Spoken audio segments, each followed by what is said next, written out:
Hello, Bednark here.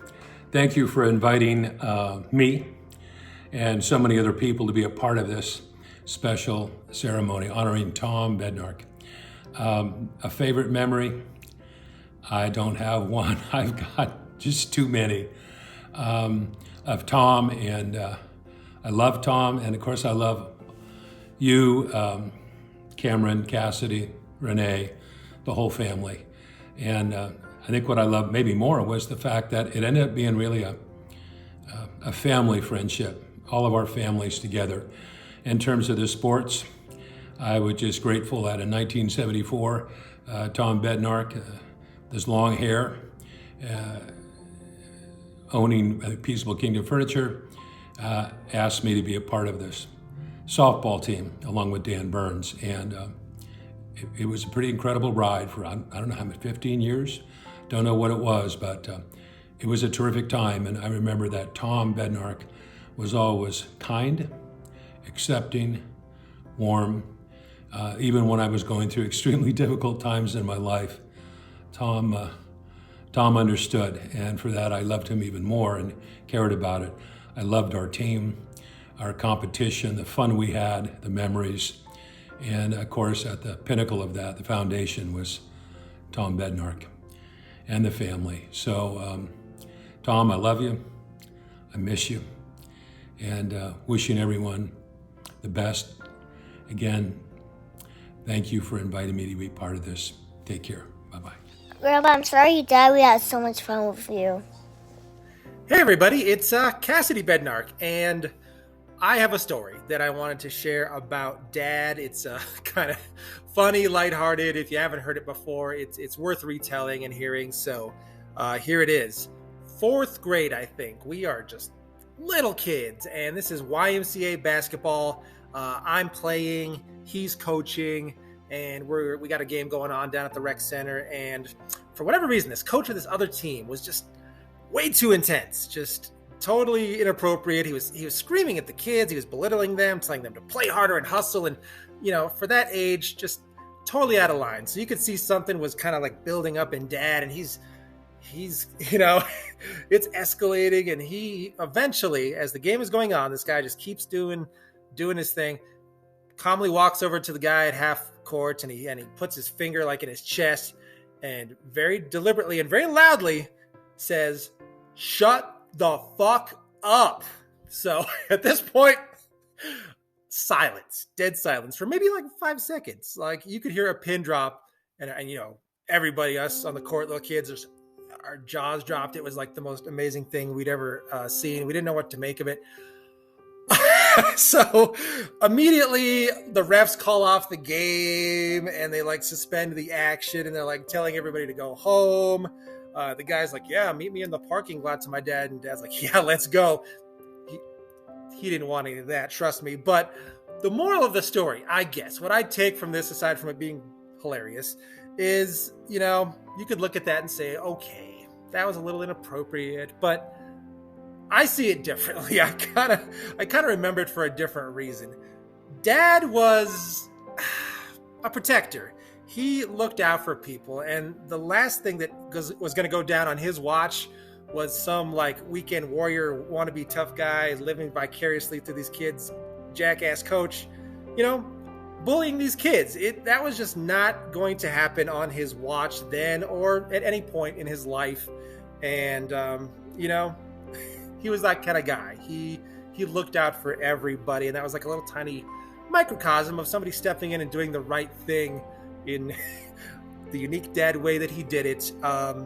It just kind of sticks out because it's like symptomatic of kind of who he was and how he operated. So there you go. Something on the lighthearted side that just popped into my head that I thought those of you who knew him later in life would appreciate. That is, I got more. I got years and years of stories to tell, but I wanted to make sure that I put something down for the tribute video. So thanks everybody who contributed.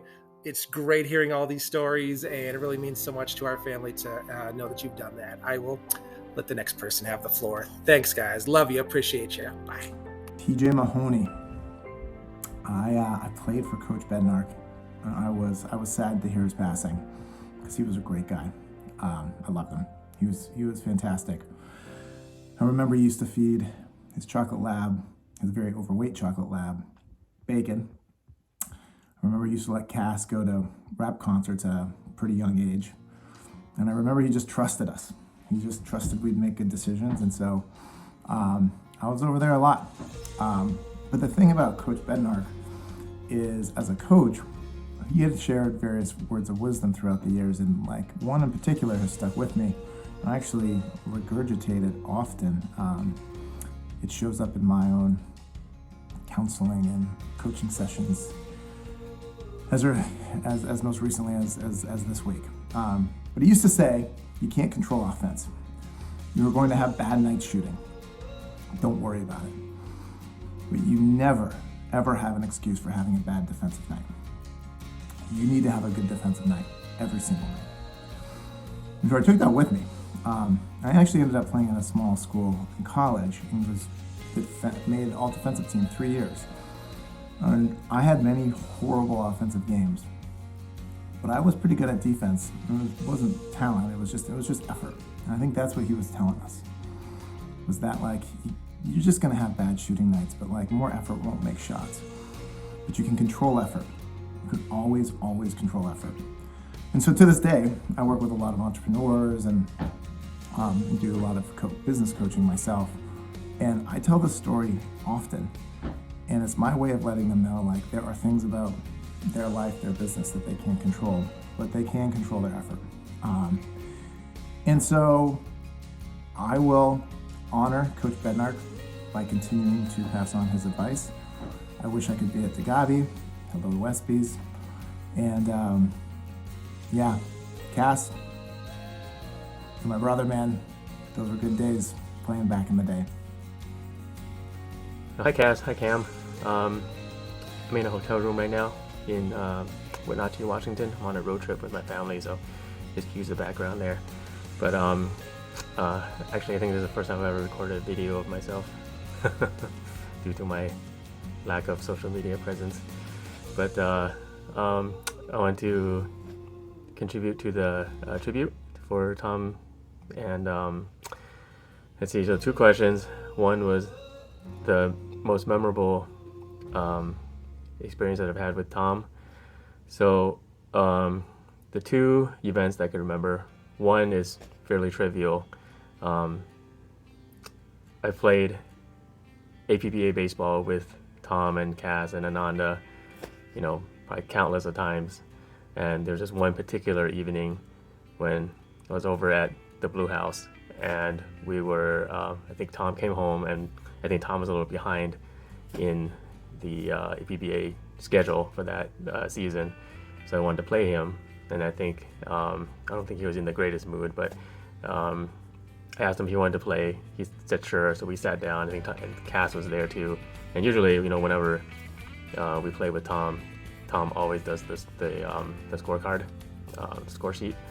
So we're playing, and I'm rolling the dice. I think I was the Mets, so my dice thing, like, right, I roll 66. It was Kevin McReynolds was up, 66, and that's a home run, right? And usually when we roll a 66 home run, we get all excited, like 66 gone, right? And then we jump up and down and stuff like that. But that particular day, with Tom not being in the greatest mood, we're pretty cautious, right? So I'm like 66 home run, and then I gently place the roll thing on the table without making any noise. And then Cass, sitting at the table, just looks at me like, oh, that's weird, why is that so quiet, right? And I look at him, he looks at me, and then we just start cracking up laughing. And Tom ends up, we ended up making Tom laugh too, and he says something like a bunch of stiffs or something like that. He called us a name, which made us laugh even harder. So I don't know why that particular evening and that particular game stood out for me, but I've always remembered it. And another event was, I think Tom got tickets to the Dodgers versus Rockies baseball game. And at that time, Darryl Strawberry, who was my favorite player, played for the Dodgers. So I forget if he got like 3 tickets and he was going to take Cass and I, or if he got 2 tickets and Cass and I were going to go. But something came up and Cass couldn't go. So I remember when I learned that Cass couldn't go, I was quite disappointed because I didn't think I would be able to go either. And then Tom said, "John, do you still want to go? I'll take you." So I went with Tom. It was just me and Tom, and we went to the game. There were really great seats. It was like seats were right behind the Dodgers dugout, and of course that happened to be the Dodgers game where there were like 3 bench clearing brawls, and I got to watch my idol Darryl Strawberry running out of the dugout, which was like right next to us, multiple times to fight the Rockies, and I will never forget that game. That was the most exciting baseball game I've ever been to, and just I mean, Tom's kindness and his generosity is just something that I'll cherish. I'll never forget.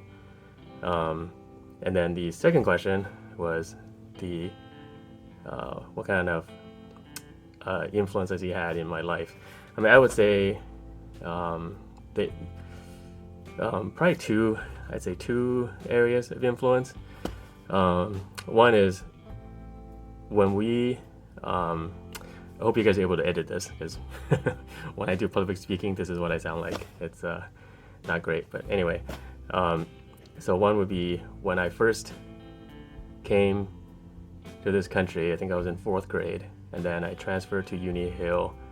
Was in 5th grade, I think, and then it's when I met Cass. And I remember just at that point, I barely spoke any English, and didn't really have any friends or anything. And then I remember going to I just calling Cass one day because I think I was hanging out with like Marcos or Sean, and we were they were just like they were telling me, "Oh, Cass's house is the funnest place to be, right? You want to go hang out with Cass, right?"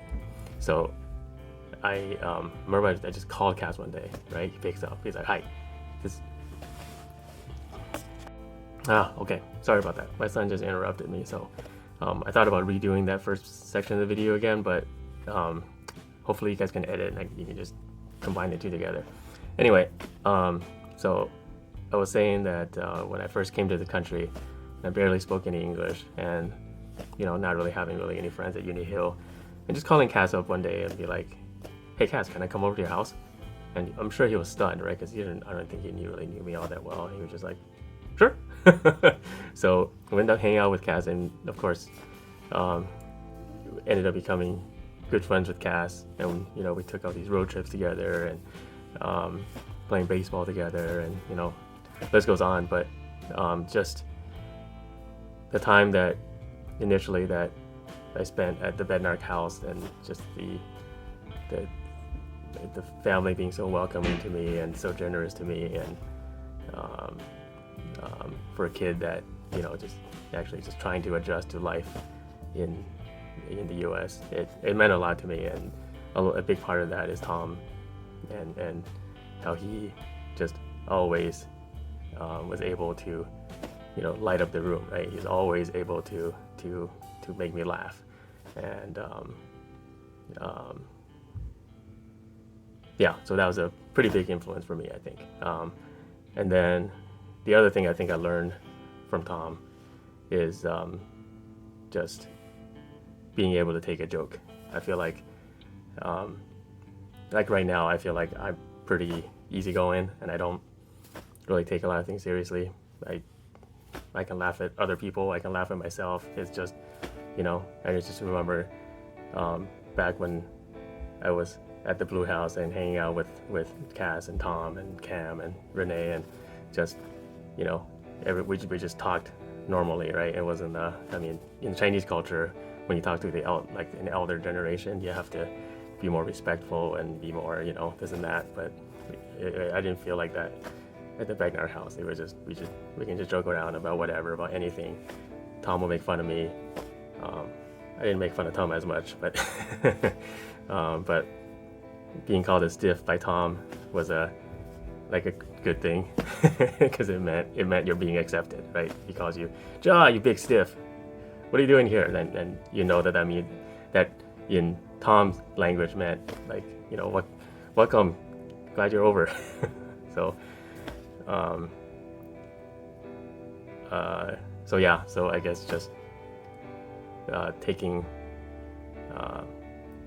it easy and just appreciate the humor in life, I think, is something that definitely have some influence with Tom.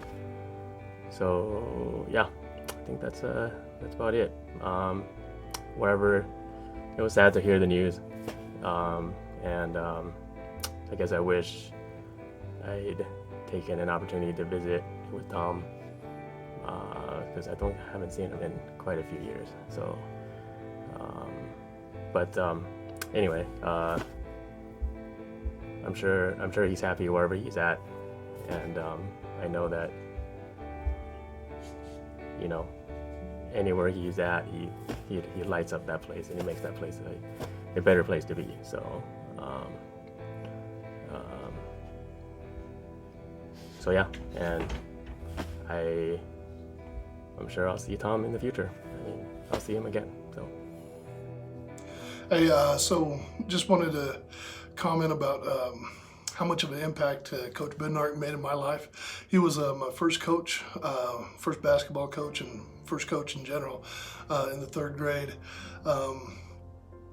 He was the first guy to kind of give me confidence and encouragement in sports, so that made a huge impact. Going along with being my first coach, one of the most memorable stories I had of him, there's several, since he was also my friend's father, my high school coach. But when I was in the third grade, my first year playing basketball, I got yelled at and by the opponent's coach. Me and some other guys, we're getting cussed out by that coach. Coach Bednark, he wouldn't stand for that. He told that guy he can take it outside, and just having a coach like that, it was definitely an inspiration, and we definitely had a lot of respect and looked up for him, and he definitely took care and looked after us. So, yeah, he'll be missed. Hi, my name's Ananda Lehman, and I am a friend of Cassidy's from childhood. I spent a lot of time at the Bednarks for many years there, to the point where I may have been a bit of a surrogate child.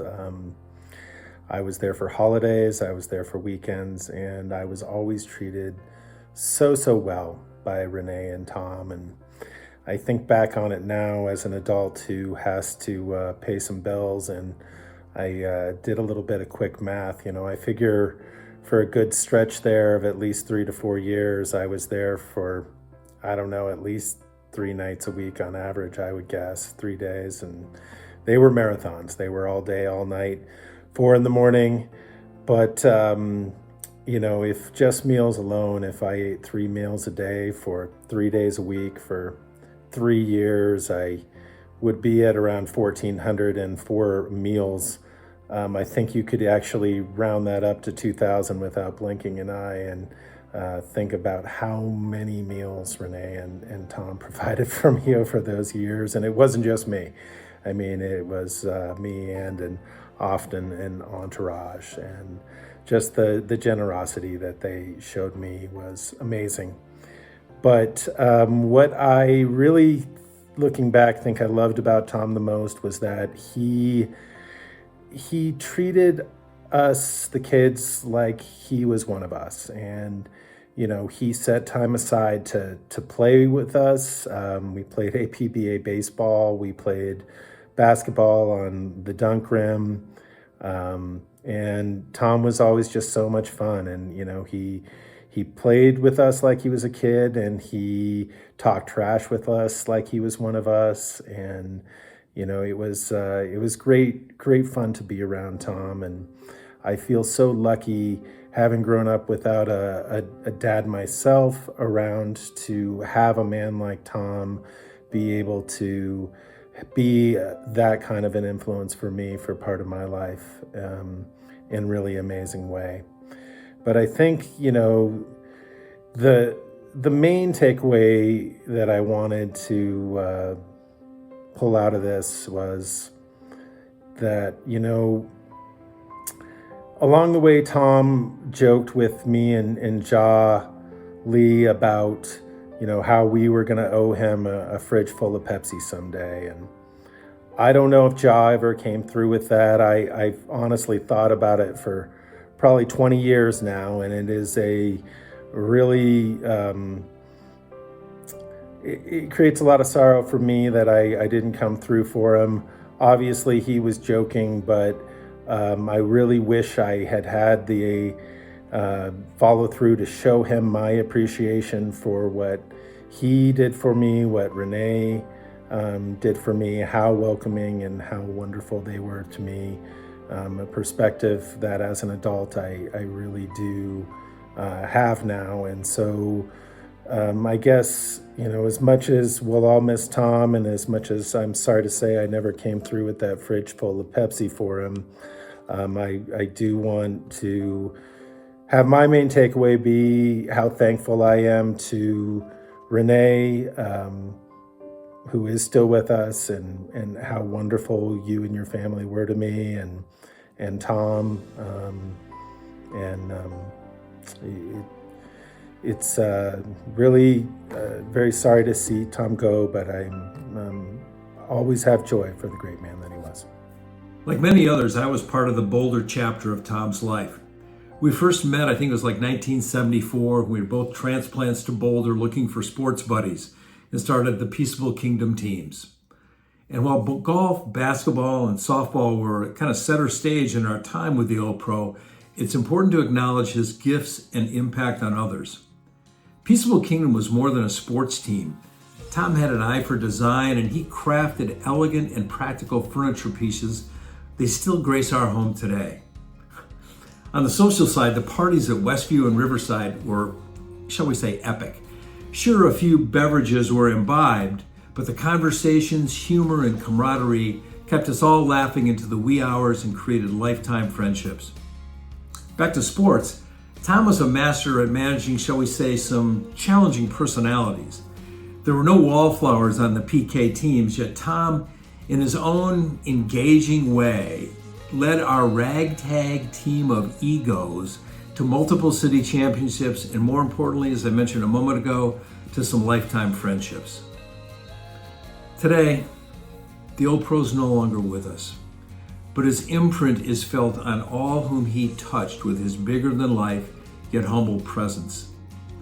Perhaps his greatest legacy is Cameron and Cassidy. Sure, Tom was a bit of a character, but in his own magical way, he imbued character into Cass and Cam, and I project in the years to come into his grandkids. So Old Pro, my friend Tom, I miss you. I salute you. I love you. Rest in peace.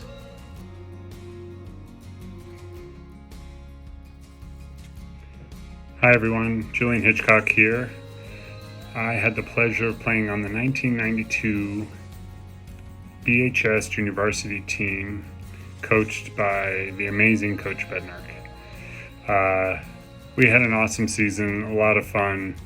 I was mediocre at best, and I will never forget when it came to the end of the season and we had an awards banquet at Glenn Miller Ballroom up at CU, and Coach Bednark takes the stage and just commands the room. Hilarious, funny, insightful.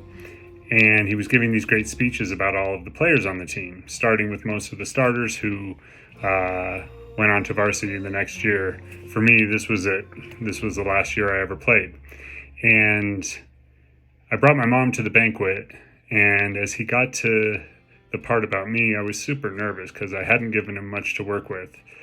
But he gives this amazing speech about the one game that I played well in the whole season. And he recites it play by play, making me look amazing to my mom. She was beaming, super proud, and I just remember how great that made me feel, that he had remembered that and took the time to really make me feel special that night. So I will forever hold Coach Bednark in my heart. Great guy, amazing coach, and will be sorely missed. Hey everybody, it's Cassidy, and I guess I might just break format a little tiny bit and not answer the questions that were asked, but kind of just start talking about Dad a little bit and see what comes out. I think that for me feels like the right thing to do. Tom Bednark, I guess you probably start with the part that everybody knew about him, and that's the fact that he was the life of the party, right? Like he walked in a room and he owned it. He really truly did. You knew where he was. You knew he was kind of like the central energy of wherever he was at any given time. Whatever he said was funny for some reason. He had that it quality, right? The it quality that you can't describe. But again, like, when he was in your presence, you knew exactly where he was. And few people were like that. Few people have like that magnetic sense about them in the way that Dad did. But, what's interesting is that while probably everybody who crossed Dad's path knew that, there was stuff about Dad that a lot of people didn't know, including like his children, including us. Dad grew up in a really tough spot. The Polish hoods of Buffalo, New York are no joke.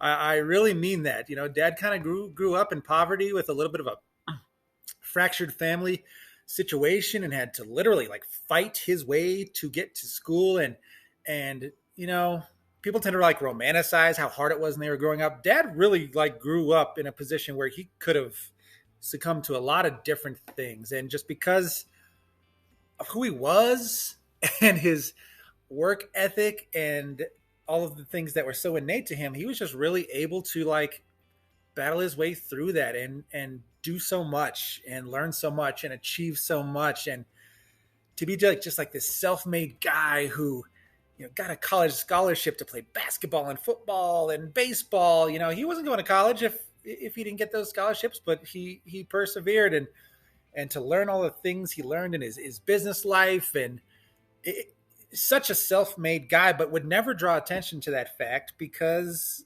he didn't want sympathy.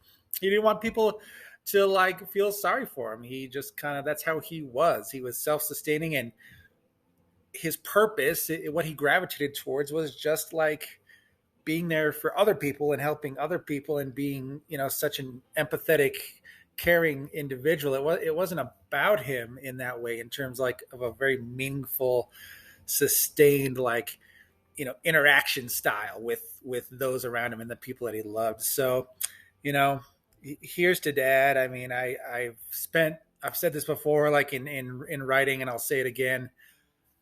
I've spent my entire life trying to be like him, trying to basically just mimic his work ethic and do the things that he did. And, even though it's literally an impossible standard to ever actually achieve, I know that even trying to be like Dad makes me a better person and makes me, better for the world. And I'll always really be so thankful to him for that. So here's to you, Dad, old pro. We love you forever. And thank you. Thank you for everything. Love you, Dad.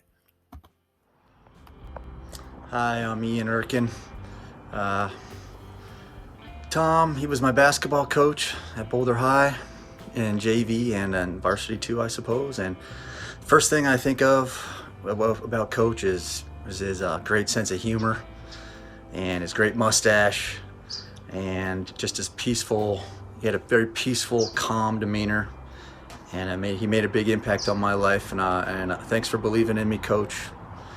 And thanks for being a part of my life. And I'll remember you fondly. I love you. I love you. Well, we miss Tom very much. He used to always have Zoom calls with Moose, and he would be extra patient, and it would take a long time, but Moose would answer. And I think Tom really taught me how to be extra patient with Moose.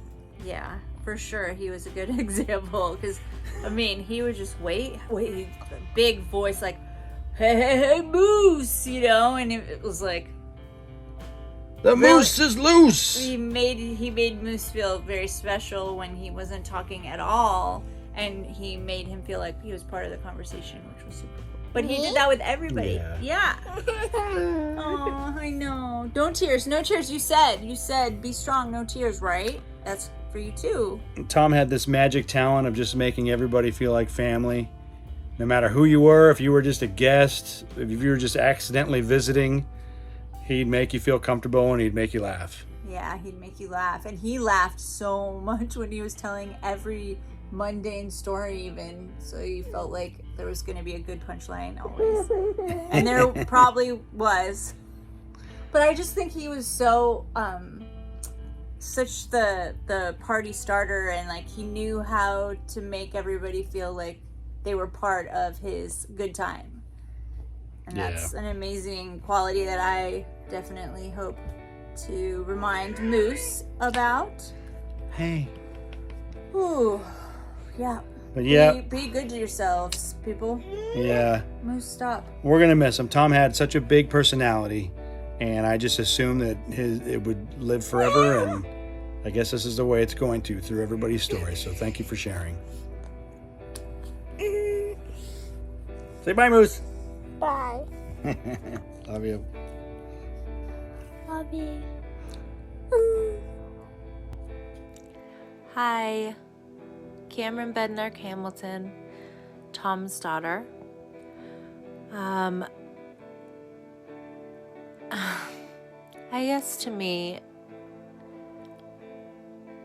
being his daughter always felt like kind of being part of a really cool club.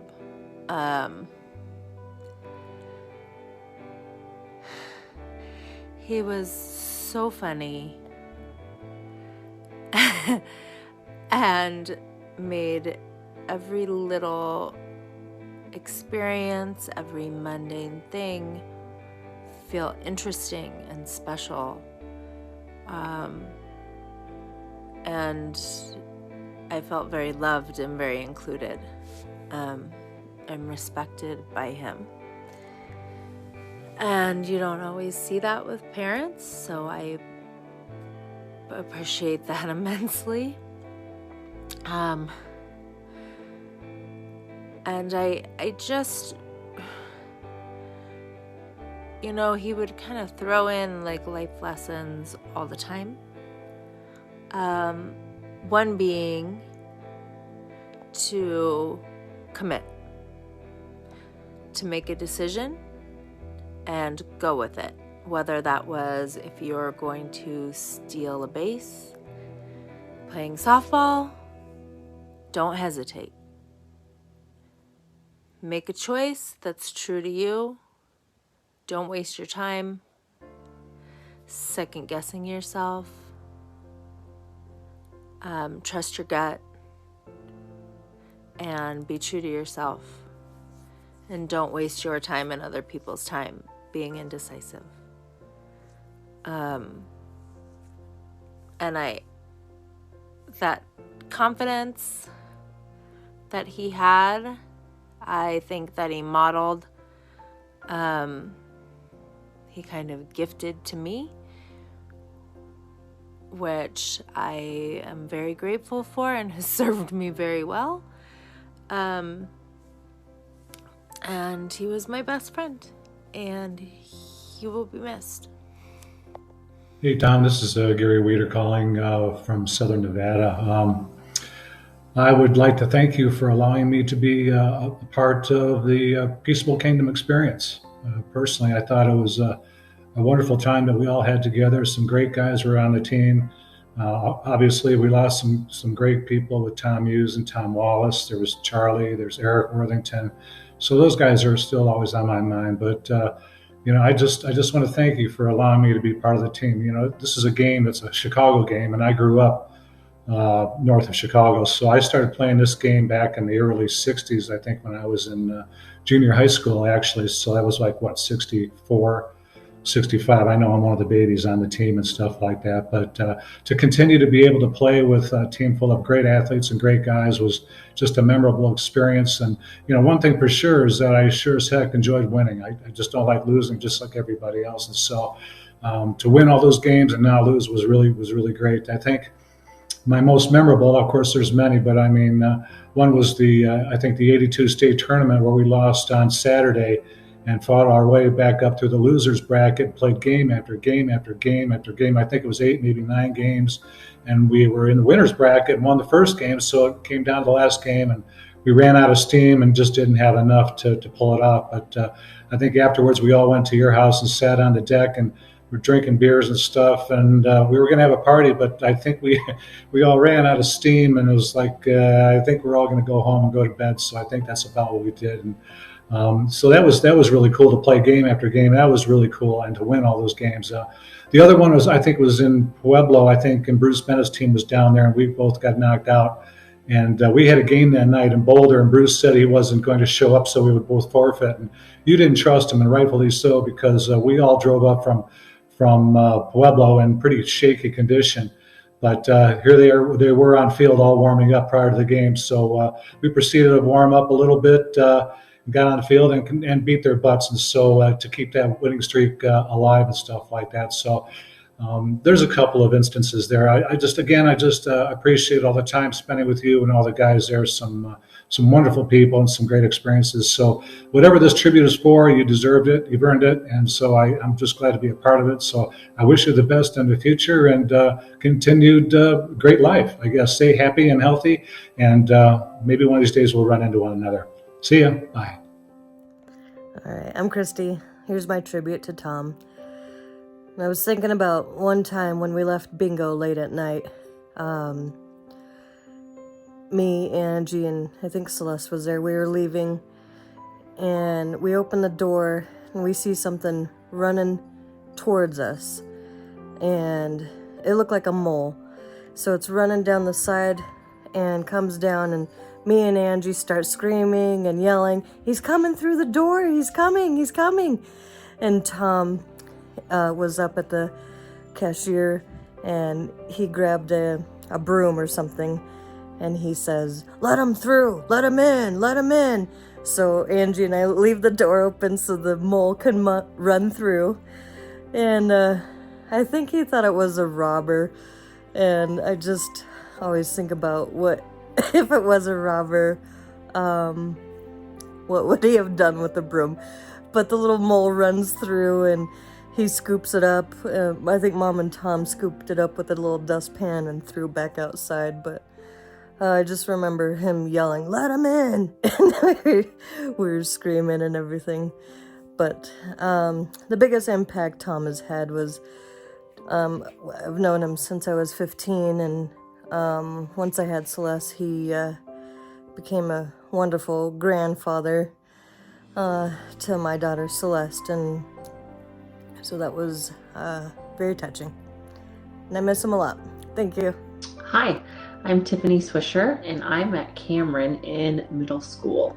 We were actually locker partners, and actually not originally. I was locker partners with somebody else, and she with somebody else. I think my locker partner was Christina Green. I'm not sure where she is now. But Cameron actually made both of our locker partners switch us so that we could become locker partners. And it was the best thing that's ever happened to me. I met Tom shortly after Cameron and I became friends, fast friends, because we both loved Madonna and we were both big goofballs. Loved art and drama and singing and dancing and theater, and it was a love connection at the start. But Tom, I met, I don't believe I've ever seen the Blue House, but I think I've seen pictures of it and heard a lot about it and know it's gorgeous. But my first time meeting Tom was at the house in Gun Barrel, and I just thought he was more of like a friend to Cass and Cameron instead of like a father figure. I'm sure he was more of a father when they were younger, but I don't know, Cameron and Cass were a little bit more mature than most, well, me, I can't speak for anybody else, but at that age. So I don't think they really needed, as much of he was definitely a father figure, but he was a friend too, which my dad was really strict at the time and a little over the top on the father figure thing. So I appreciated him being such like a laid back and funny and he gave you sort of like a little bit more respect as, you know, like a more mature person. Not quite mature, but you know, it was a different environment, and it was a different, you know, kind of dynamic that they had that I had with my father particularly. But I mean, there's so many memories of Tom. Just his laugh, and I'm sure we'll hear this on the videos today, but his laugh was amazing. Like, it just, like that belly laugh that, you know, and he'd always call me Tiff. He nicknamed me Chicken Legs. He would always make fun of my skinny little legs, which he should have, because they were chicken legs, and they still are pretty skinny. And he's just such a great guy. He would just poke fun at you, but like in the sweetest, endearing way, like never to a point where, you know, you would ever feel uncomfortable or really picked on, but it was just the way he showed you, or at least like I thought he showed me, like that he liked me, and he, you know, like I was part of the family and his inner circle. I hope I can tell this story. I feel like I can, but you know, I have tons of stories about Tom, but I won't, you know, take up all the time. But there's one story that makes me laugh, like just like dying, rolling on the floor every time I think about it. It was Cora and Tom and Cameron and I don't know if Cass was there, but we were going to watch some program. We were going to watch TV or something. And I think he was at the last house. I'm pretty sure. Anyway, there was like a video in the VCR. Could that be? And it came on. It was porn. It was porn that Cora and him were watching earlier, and they just they turned bright red. Tom less red, Cora bright red, and he just laughed so hard, and it was just like such a hilarious moment. Like, it's just the most amazing thing that, I don't know, it was just something that is so random, but whenever I think of it, like that wouldn't probably happen with a lot of other parents, but it was like hilarious and funny, and you know, we just laughed it off, and then we turned on whatever probably sports, you know, event that we wanted to watch on, and just like chuckled about it all night. But I will sincerely miss Tom, and I know we all will. I'm just very happy that I got to know him, and I will turn this off before I start crying. Bye. Hello, Bednark family. This is Ben Irby. I'm so sorry for your loss. I am honored to be able to contribute to some memories of Coach Bednark. My probably most impactful memory was when I was playing JV basketball my sophomore year. And I went to Coach Bednark and said, look, my family wants to go on vacation and I'm gonna miss some practice. Is that okay with you? And he said, well, you gotta prioritize your family, and that's okay with me. He said, but if you don't practice, you don't play. He said, it's not fair to everyone else if you don't show up at practice and still expect to play. So I went on vacation with my family, and I found myself not playing and riding the bench for a couple games after that. And I think it's a great example of the way Coach Bednark not only was coaching basketball, but was instilling some life lessons and making sure we all knew about accountability to ourselves and accountability to our teammates. And it's had a lasting impact on me. I try to do that with my kids. I hope they have role models and mentors like Coach in their lives to help them understand the consequences of their decisions and make them better men.